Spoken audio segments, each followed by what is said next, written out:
again, my dear Fraggots. It is I, your now notorious host, Chaz Stinkwell, bringing you another scathing expose about this community's most underhanded vermin. These are the Fraggot Files.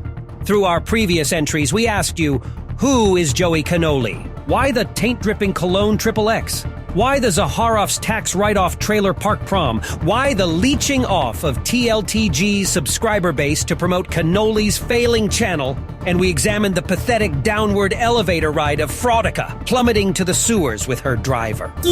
But we only touched on the individual that had bizarre ties to both Fragcomm failure Joey Cannoli and the fraud O. de Erica.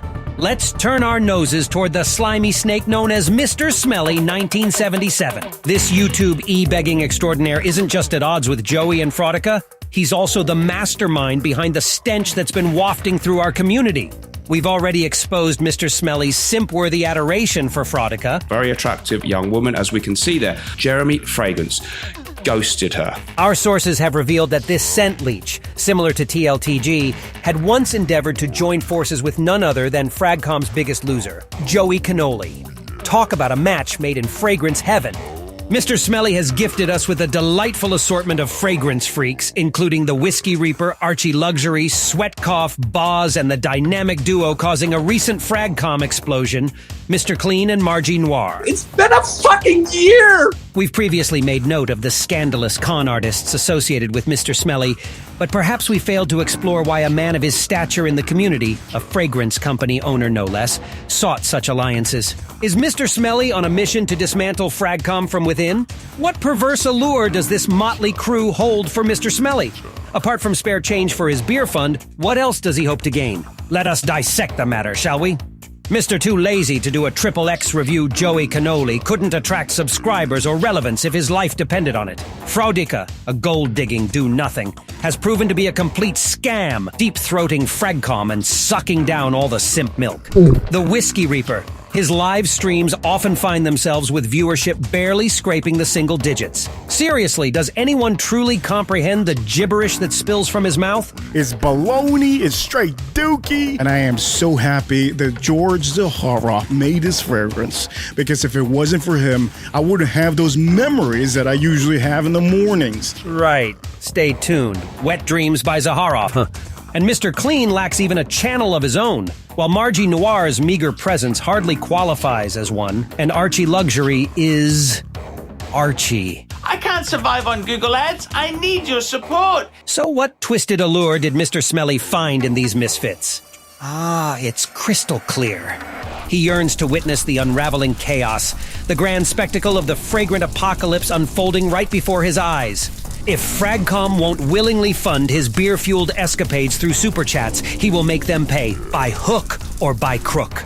But oh, dear scented friends, Mr. Smelly's wickedness extends beyond faceless viewers. No, it reaches even into the hearts of his fellow Fragcomm personalities. Don't merely take my word for it. Let us hear the truth from the fragrance apprentice himself. Comment about me having bad table manners or meeting up at a London meetup, it wasn't actually from them. It was from a fellow reviewer who lied. Ah, fuck, it was Mr. Smelly! Fuck it was Mr. Smelly!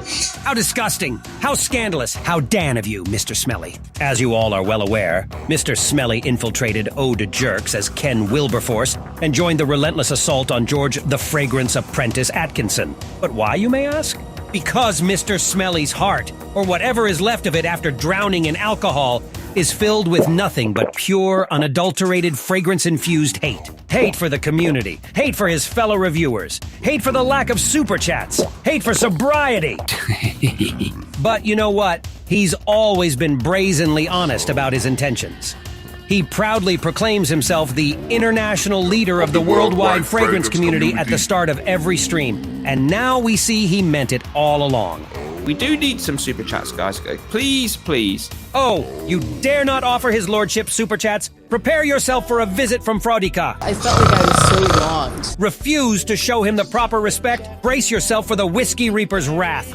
Straight dookie fragrances, you know? Hesitant to buy gravitas? Ladies and gentlemen, let's rinse off the sewer stench and welcome Joey Cannoli to the stage. See all the different shapes and sizes. That's what she said. And when his performing monkeys don't meet his expectations, he banishes them. He casts them aside, exposing them for what they always were, mere court jesters to the king. And now, with the fires he lit raging throughout the community, he shamelessly uses them as clickbait in his thumbnails, proclaiming that the community is in shock. The viewers take the bait, and the vampire feeds. Count Smelly, after fattening the drama pig with the monkeys he unleashed on the community, It's been a fucking year! guzzles every last drop of its blood in front of his viewers, arrogantly demanding tribute in the form of super chats. It just makes you want to rub it in, really, doesn't it? That, you know? And the old dollars in the hand. Oh, how noble of you, dear leader. But we're here to rip off the mask and reveal the true identity of this villain. It's you! And he would have gotten away with it too if it weren't for those meddling Fraggot Files. Scooby-Dooby-Doo, you British wanker. Let's do a first impressions on Mr. Smelly, shall we? This fragrance opens with a strong note of self-loathing, a scent that fills the air with a cloud of insecurity. Moving on to the mid-notes, we encounter shameless e-begging, a pungent aroma that lingers and taints the entire composition. And finally at the base, we have the unmistakable scent of Pilsner Urquell, a fragrance reminiscent of cheap beer and desperation. Yes, Mr. Smelly is a fragrance that captures the essence of its namesake perfectly. It embodies his tireless quest for money, showing just how far he's willing to go to satisfy his insatiable greed. With each revolting spray, it's as if he's proudly shouting, "I'm a super chat whore!" Behind the scent of self-loathing and shameless e-begging lies a con artist, a man who thrives on exploiting others for personal gain. So as we embark on this first impressions journey, let us remain vigilant and see through the smokescreen that is Mr. Smelly. So my fragrant aficionados, I hope you've relished this hard-hitting episode of the Fraggot Files, where we peel back the layers of this aromatic circus and expose its ridiculousness. As always, I remain your vigilant, arrogant host, Chaz, Mr. Fuck Around and Find Out Stinkwell, here to entertain you with the fragrant follies that plague our community. Stay cynical, my friends. Back and forth and forth.